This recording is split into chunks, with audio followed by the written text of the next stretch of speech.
हे प्रभु, ये क्या अनर्थ हो गया। आपने पहले मेरे बेटे पांडु को मुझसे छीन लिया और अब मेरे पौत्रों को।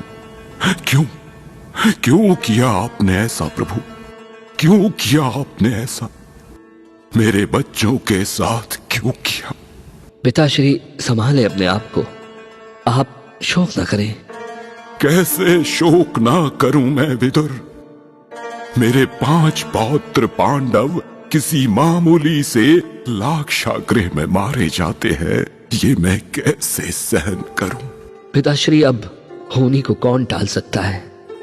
लेकिन ये सिर्फ हमारे साथ ही क्यों हो रहा है विदुर? क्या हमारे कुल से कुछ गलती हुई? क्या हमसे कुछ बड़ा पाप हुआ है?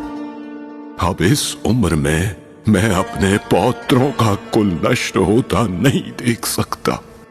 मेरी बेटी कुंती का भी अंत मेरे आंखों से कैसे देखूं?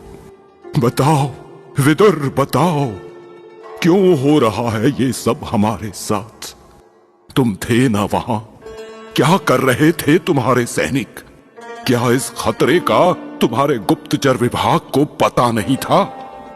पिताश्री, मैं वहां मौजूद था, लेकिन हम कुछ करें इसके पहले ही यह अनर्थ हुआ। ये तुम कैसे बोल सकते हो विदुर? ये सब मेरी ही गलती है। मुझे उन्हें वनवास में नहीं भेजना चाहिए था। नहीं पिताश्री, पांडवों का वनवास में जाना यह तो विधि लिखित था, और इस विधि के लेखन को कोई भी नहीं टाल सकता। आप शांत हो जाइए। पांडवों का वनवास जब खत्म होने वाला था, उनके हस्तिनापुर वापस आने के दौरान वे सारे एक लक्षागृह में विश्राम के लिए रुके। उसी दौरान उस लक्षागृह को आग लग गई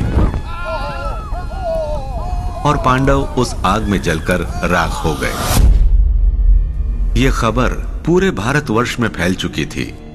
हस्तिनापुर, द्वारिका, इन सारे शहरों में पांडवों की मृत्यु का समाचार सुनकर मातम सा छा गया। श्री कृष्ण हस्तिनापुर आने के लिए निकल चुके थे। सभी जगह पांडवों की मृत्यु की खबर तेजी से फैल रही थी। इस दौरान उस लक्षागृह से 6 लाशें मिलने के बाद पांडवों की मृत्यु हो गई, इस बात पर सभी ने विश्वास कर लिया था। पांडवों की मृत्यु की शोक सभा में श्री कृष्ण को छोड़कर सभी महारथी मौजूद थे। सर्वत्र शोक का वातावरण था। हवा में एक मायूसी छा गई थी। इसी शोक सभा में सभी लोग पांडवों के बारे में बात कर रहे थे। इतने में ही एक सेवक दरबार में आ गया। महाराज धृतराष्ट्र, द्वारकाधीश श्री कृष्ण पधार रहे हैं। उन्हें सम्मान के साथ लेकर आओ। इस भरी शोक सभा में श्री कृष्ण अंदर आ गए और स्मित हास्य करते हुए बोले, महाराज धृतराष्ट्र, मुंह तो मीठा कीजिए। ये क्या कह रहे हैं आप? मैं माफी चाहता हूं, लेकिन हमारे कुल के दुख का इस तरह मजाक उड़ाना आपको शोभा नहीं देता माधव। और पांडव आपके भी तो मित्र थे। उन्हीं मित्रों के कुशलता की खबर लेकर आया हूं। मतलब? मैं समझा नहीं माधव। मतलब महाराज, सारे पांडव बुआ कुंती के साथ जीवित हैं। ये तुम क्या कह रहे हो माधव? मेरे भतीजे जीवित हैं? हाँ महाराज, हाँ। लेकिन ये कैसे संभव हुआ? और वो जो 6 लाशें हमें मिली, उसका क्या? महाराज, पांडव उस लाक्षागृह में उपस्थित थे, लेकिन उस लाक्षागृह से इस अनहोनी की सूचना मिलते ही वे सारे वहां से निकल गए और बच गए। वो अगले 2 दिन तक मूर्छित अवस्था में थे, इसलिए चाचा विदुर के सेवकों को वो घने जंगल में नहीं मिल पाए। क्या तुम सच कह रहे हो केशव? अगर तुम्हारी ये बात सही है तो ये हमारे लिए बहुत खुशी की बात होगी। कहां है मेरे भतीजे?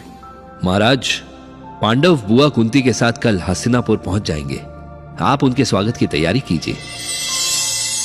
श्री कृष्ण की ये बात सुन